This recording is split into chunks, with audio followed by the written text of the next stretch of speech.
ପିଲାମାନେ ଆମେ ବହୁତ ପରିଶ୍ରମ କରି ଏହି ପ୍ରଶ୍ନୋତ୍ତର ଗୁଡ଼ିକୁ ସିଲେକ୍ସନ୍ କରି ଭିଡ଼ିଓଟି ପ୍ରସ୍ତୁତି କରିଛୁ, ଯାହାକି ତୁମ ଏହି ବାର୍ଷିକ ପରୀକ୍ଷାରେ ଆସିବାର 100% ଚାନ୍ସ ରହିଛି। ସେଥିପାଇଁ ଏହି ସୁଯୋଗକୁ ହାତଛଡ଼ା ନ କରି ତୁରନ୍ତ ଏହାର ଲାଭ ଉଠାଅ। ତେବେ ଏବେ ଆସ ଦେଖିବା କେଉଁ ସବୁ ପ୍ରଶ୍ନ ସବୁ ରହିଛି। ପ୍ରଥମ ପ୍ରଶ୍ନ, ତଳ ଅନୁଚ୍ଛେଦଟି ପଢ଼ି 1ରୁ 6 ନମ୍ବର ପର୍ଯ୍ୟନ୍ତ ପ୍ରଶ୍ନର ଉତ୍ତର ଲେଖ। ଆମେ ସିଧାସଳଖ ପ୍ରଶ୍ନ ଉତ୍ତର ପାଖକୁ ଯିବା। ପ୍ରଥମ ପ୍ରଶ୍ନ ଅଛି, ଦାମ୍ବୁଲା ଗୁମ୍ଫା ମନ୍ଦିର ଆଉ କେଉଁ ନାମରେ ପରିଚିତ?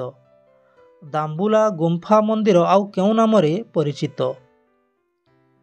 ଏହାର ଉତ୍ତରରେ ତୁମେ ଲେଖିବ ଦାମ୍ବୁଲା ସ୍ୱର୍ଣ୍ଣ ମନ୍ଦିର।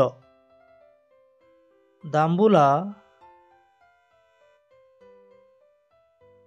ସ୍ୱର୍ଣ୍ଣ ମନ୍ଦିର। ସ୍ୱର୍ଣ୍ଣ ମନ୍ଦିର। ଦାମ୍ବୁଲା ସ୍ୱର୍ଣ୍ଣ ମନ୍ଦିର। ପରବର୍ତ୍ତୀ ପ୍ରଶ୍ନ ଅଛି, ଏହି ଗୁମ୍ଫା ମନ୍ଦିର କେତୋଟି ଗୁମ୍ଫାକୁ ନେଇ ନିର୍ମିତ ହୋଇଛି? ଏହାର ଉତ୍ତରରେ ତୁମେ ଲେଖିବ 5ଟି। 5ଟି। ପରବର୍ତ୍ତୀ ପ୍ରଶ୍ନ,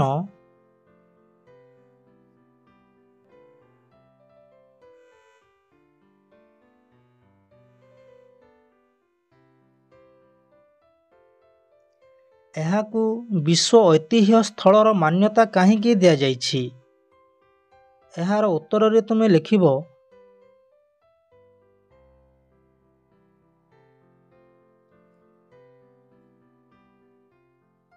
ଦାମ୍ବୁଲା ଗୁମ୍ଫା। ଏହାର ଉତ୍ତରରେ ତୁମେ ଲେଖିବ ଦାମ୍ବୁଲା ଗୁମ୍ଫା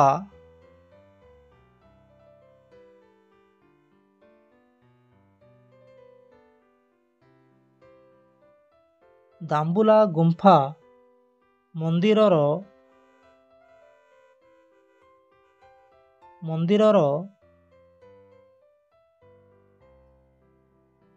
ବୌଦ୍ଧ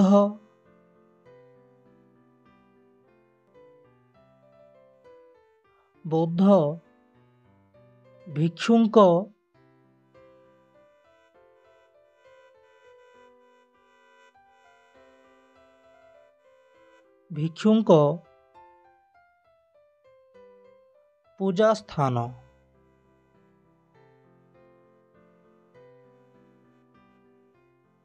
ପୂଜା ସ୍ଥାନ,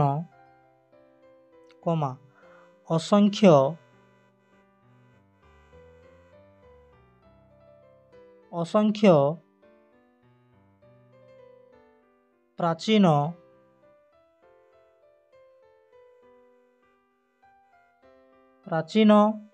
ଭିତ୍ତିଚିତ୍ର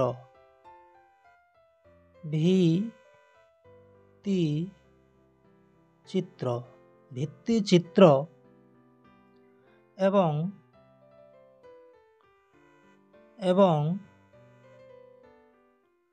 ମୂର୍ତ୍ତି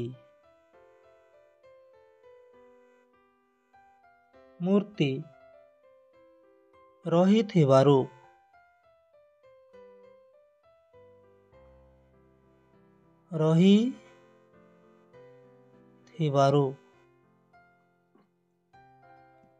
ତାପରେ ପରବର୍ତ୍ତୀ ପ୍ରଶ୍ନ ଅଛି,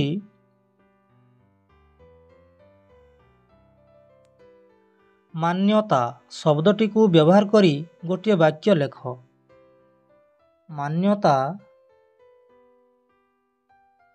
ଶବ୍ଦଟିକୁ ବ୍ୟବହାର କରି ଗୋଟିଏ ବାକ୍ୟ ଲେଖ।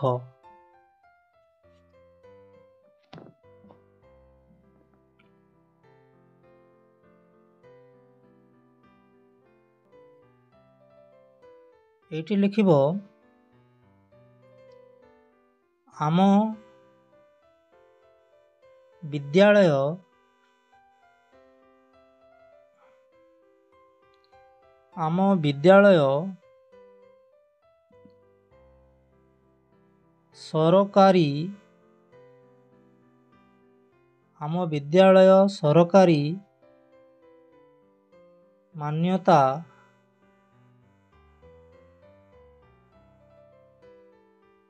ଲାଭ କରିଛି।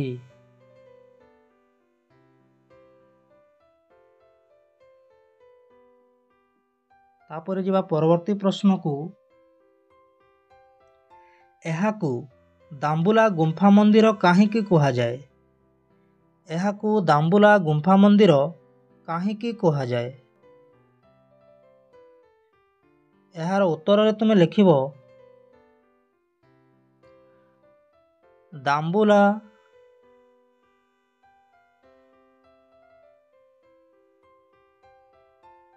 ରେ ନିର୍ମିତ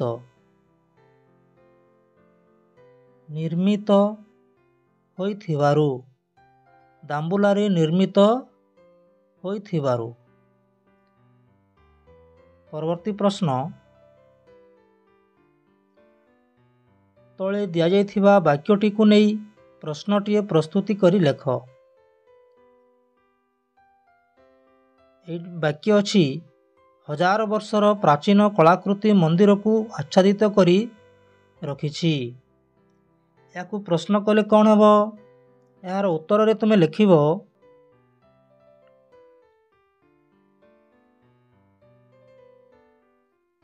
ମନ୍ଦିରକୁ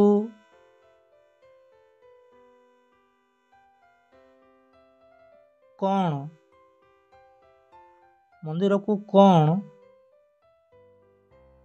ଆଚ୍ଛାଦିତ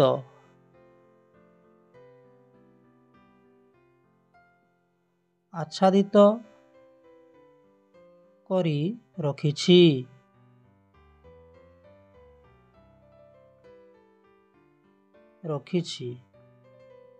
ତାପରେ ଯିବା ପରବର୍ତ୍ତୀ ପ୍ରଶ୍ନକୁ। କବିତାକୁ ପଢ଼ି 7ରୁ 12 ନମ୍ବର ପର୍ଯ୍ୟନ୍ତ ପ୍ରଶ୍ନର ଉତ୍ତର ଲେଖ। ସିଧାସଳଖ ଆମେ ପ୍ରଶ୍ନ ଉତ୍ତର ପାଖକୁ ଯିବା।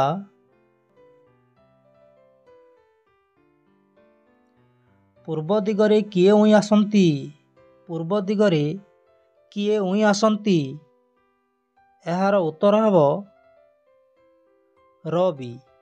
ତୁମେ ଲେଖିବ ରବି। ପରବର୍ତ୍ତୀ ପ୍ରଶ୍ନ। କବିଙ୍କର କେଉଁ ସବୁ ଅଭୁଲା ସ୍ମୃତି କବିତାରେ ସ୍ଥାନ ପାଇଛି? ଏହାର ଉତ୍ତରରେ ତୁମେ ଲେଖିବ ଗାଁର ଦୃଶ୍ୟ। ତାପରେ ଲେଖିବ ସୂର୍ଯ୍ୟଙ୍କ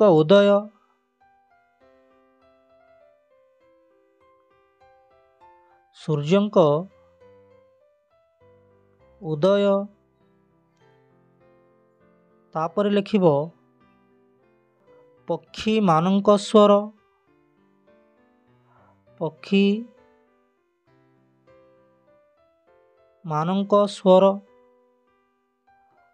ତାପରେ ଲେଖିବ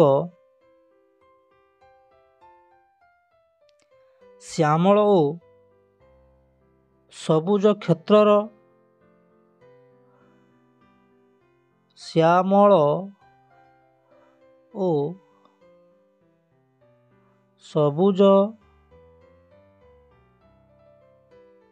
କ୍ଷେତ୍ରର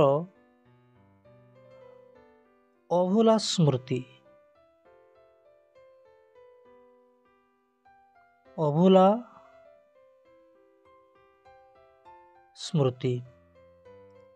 ପରବର୍ତ୍ତୀ ପ୍ରଶ୍ନ।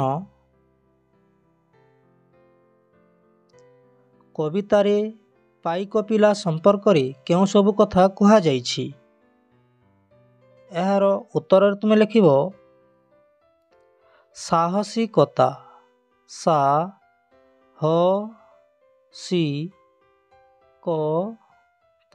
ସାହସିକତା। ପରବର୍ତ୍ତୀ ପ୍ରଶ୍ନ। କବି କାହାର ସୁରକୁ ମନୋହର ବୋଲି କହିଛନ୍ତି? ଏହାର ଉତ୍ତରରେ ତୁମେ ଲେଖିବ ପକ୍ଷୀ। ପରବର୍ତ୍ତୀ ପ୍ରଶ୍ନ। କବିତାଟିରୁ ଏକାଭଳି ଶୁଭୁଥିବା ଶବ୍ଦ ଖୋଜି ଶୂନ୍ୟସ୍ଥାନ ପୂରଣ କର। ଏହାର ପ୍ରଥମେ ଅଛି ରବି। ଏହାର ଉତ୍ତର ତୁମେ ଲେଖିବ ଛବି। ଏଇଠି ଲେଖିବ ଛବି।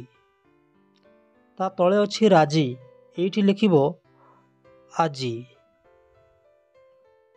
ପରବର୍ତ୍ତୀ ପ୍ରଶ୍ନ, କବି ନିଜ ଗାଁ କଥା ମନେ ପକାଇଛନ୍ତି କାହିଁକି? କବି ନିଜ ଗାଁ କଥା ମନେ ପକାଇଛନ୍ତି କାହିଁକି? ଏହାର ଉତ୍ତରରେ ତୁମେ ଲେଖିବ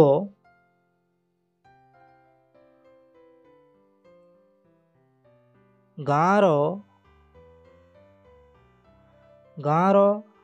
ଛବି। ଗାଁର ଛବି ସୁନ୍ଦର ଓ ଅଭୁଲା ହୋଇଥିବାରୁ। ଅଭୁଲା ହୋଇଥିବାରୁ।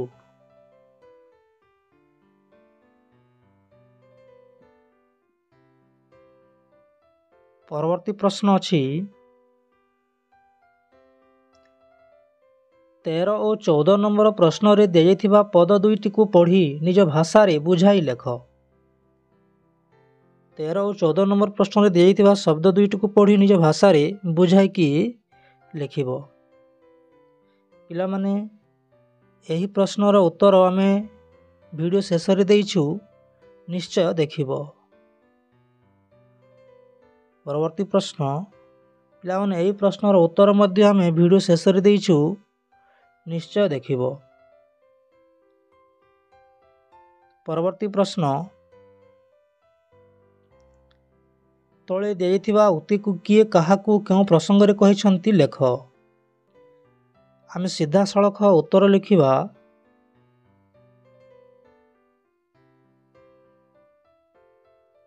ଏହାର ଉତ୍ତରରେ ତୁମେ ଲେଖିବ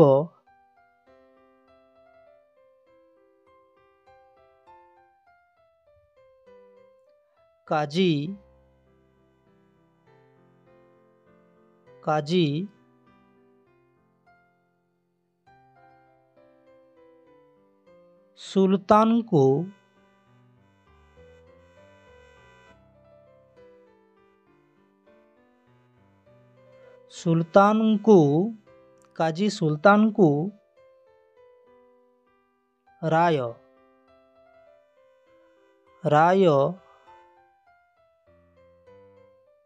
ଘୋଷଣା ପରେ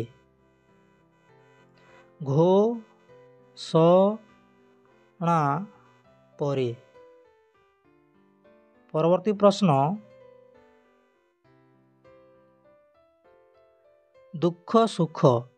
ସୁଖ ଦୁଃଖ ପରି ଆଉ ଦୁଇ ଯୋଡ଼ା ଶବ୍ଦ ଲେଖ। ତୁମେ ଲେଖିବ ଖାଲ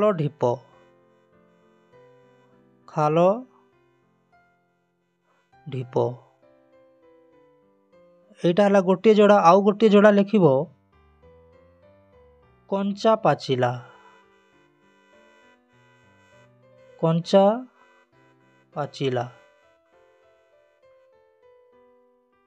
ପରବର୍ତ୍ତୀ ପ୍ରଶ୍ନ, ପୃଷ୍ଠଭଙ୍ଗ ଶବ୍ଦର ଅର୍ଥ ଲେଖ। ପୃଷ୍ଠଭଙ୍ଗ ଶବ୍ଦର ଅର୍ଥ କ'ଣ ଲେଖ। ଏହାର ଉତ୍ତର ତୁମେ ଲେଖିବ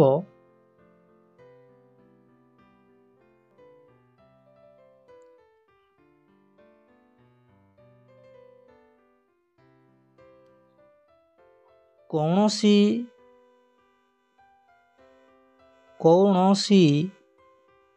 ଘଟଣାକୁ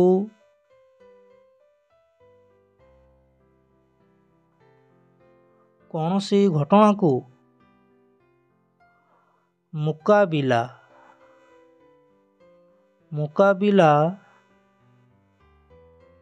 କରି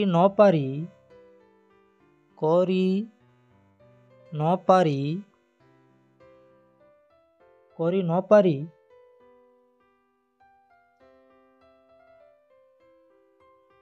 ପଛକୁ ପଳାଇବା।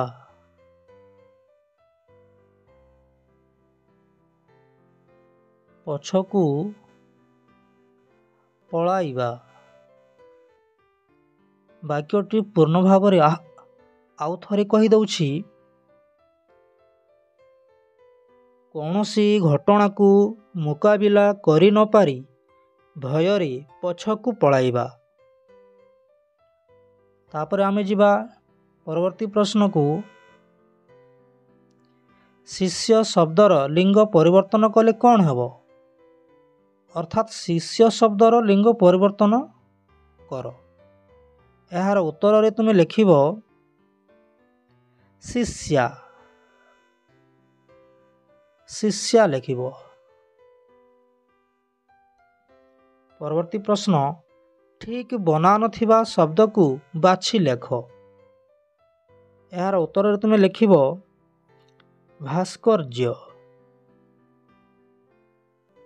এইটা ହେଉଛି ଠିକ୍ ବନାନ ଶବ୍ଦ, ଏହାକୁ ଏହି ଉତ୍ତର ସ୍ଥାନରେ ଲେଖିବ। ପରବର୍ତ୍ତୀ ପ୍ରଶ୍ନ,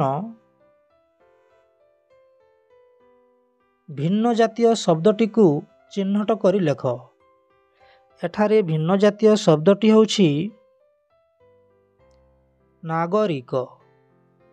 ଏହି ଶବ୍ଦକୁ ଏଇଠି ଲେଖିବ। ପରବର୍ତ୍ତୀ ପ୍ରଶ୍ନ, କୃତାର୍ଥ ଶବ୍ଦଟି ଲଗାଇ ଗୋଟିଏ ବାକ୍ୟ ଲେଖ।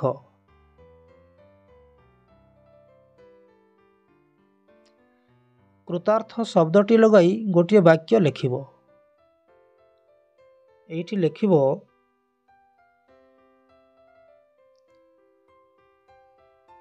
ତୁମର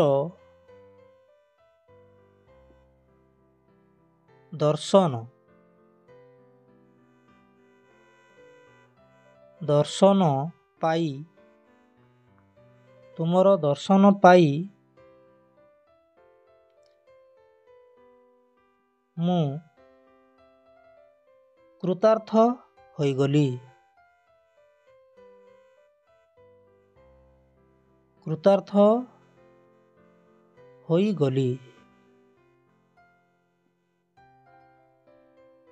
ପରବର୍ତ୍ତୀ ପ୍ରଶ୍ନ, ତଳେ ଦିଆଯାଇଥିବା ବାକ୍ୟଟିରେ ଉପଯୁକ୍ତ ବିରାମ ଚିହ୍ନ ଦେଇ ଲେଖ। ବିରାମ ଚିହ୍ନ ଦେଇ ଲେଖିବ। ମୁଁ ବିରାମ ଚିହ୍ନ ଦେଉଛି। ପ୍ରଥମେ ଦେଖ,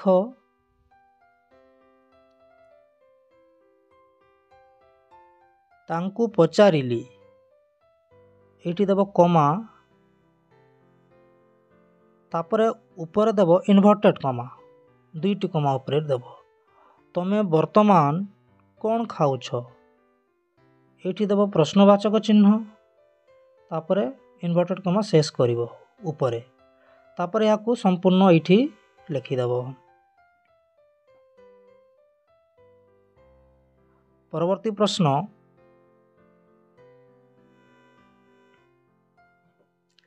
ରେଖାଙ୍କିତ ଶବ୍ଦ ପରିବର୍ତ୍ତେ ସର୍ବନାମ ପଦ ଲଗାଇ ବାକ୍ୟଟିକୁ ପୁଣି ଥରେ ଲେଖ। ରେଖାଙ୍କିତ ପଦ ଅଛି ରାମ। ରାମ ଭାରି ଚତୁର ଓ କୁଶଳୀ। ଏଠାରେ ସର୍ବନାମ ପଦ ଲଗାଇବ ରାମ ପରିବର୍ତ୍ତେ।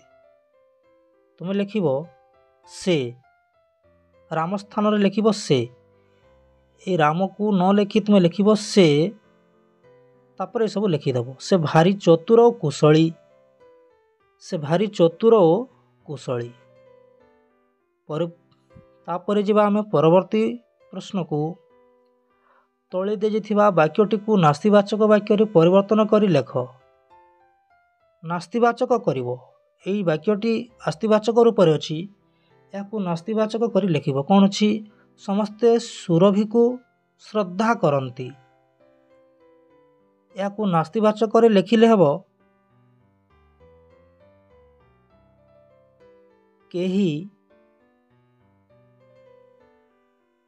କେହି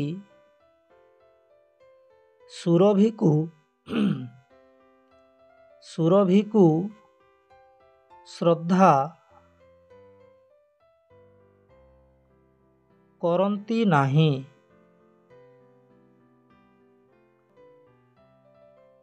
ପୂର୍ଣ୍ଣ ବାକ୍ୟଟି ଆଉ ଥରେ କହିଦେଉଛି। କେହି ସୁରଭିକୁ ଶ୍ରଦ୍ଧା କରନ୍ତି ନାହିଁ। परवर्ती प्रश्न को जिबा जेपरी क्षुद्र क्षुद्रतर क्षुद्रतम सेहीपरि कौन हम ये अच्छी प्रिय ये हम प्रियतर ये हम प्रियतर ये प्रियतर लिख तापर ये लिख प्रियतम प्रियतम ता तले अच्छी बृहत्त ये लिख बृहत्तर तापर ता परवर्ती लिख बृहत्तम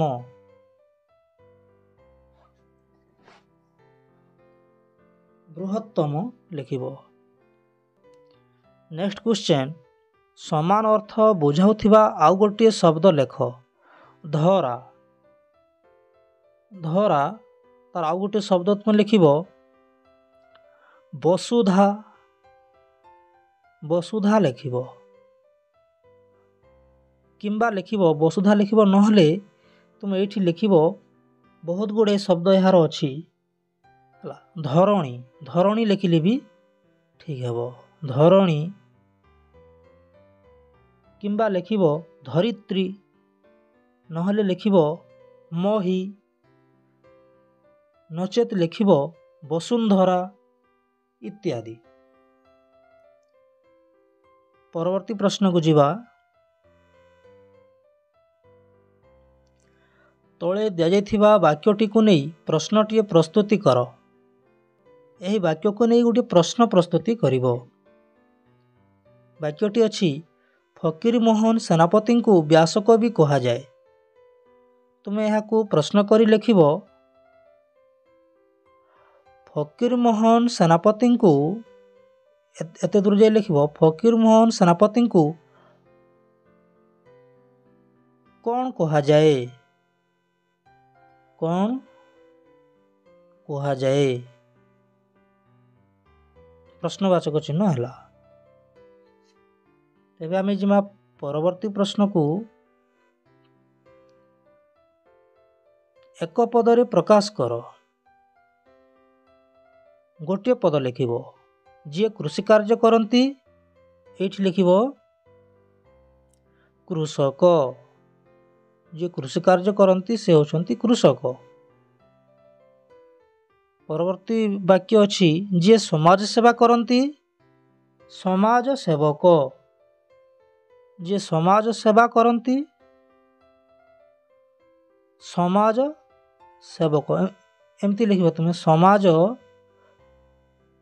सेवी लिखले भी हम समाज सेवी। एबे आमे जिबा परवर्ती प्रश्न को 60 रु 80 शब्द मध्य अनुच्छेदटीए लिख 60 रु 80 शब्द माने प्राय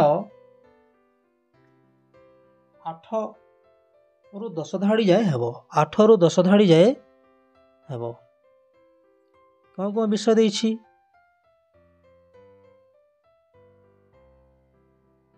आम विद्यालय साधारणतंत्र दिवस पिला माने साधारणतंत्र दिवस केमिति पालन कले आमे से विषय तुम्हें लिख किंबा लिख मो प्रिय खेल तुम प्रिय खेल केउटी क्यों खेल को तुम्हें तुम प्रिय खेल रूपे अच्छी पिला माने यही प्रश्नर उत्तर आम यही वीडियो शेष में देइछु ताको देखिबो लिखिबो। परवर्ती प्रश्न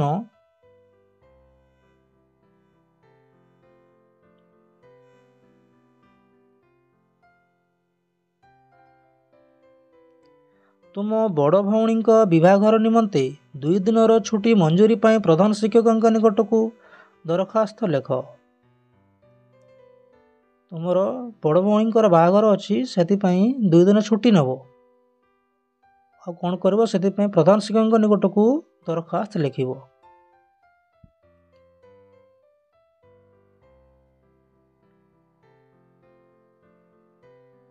पे यार उत्तर आमे वीडियो शेष में देइछु निश्चय देखिबो लिखिबो। धन्यवाद।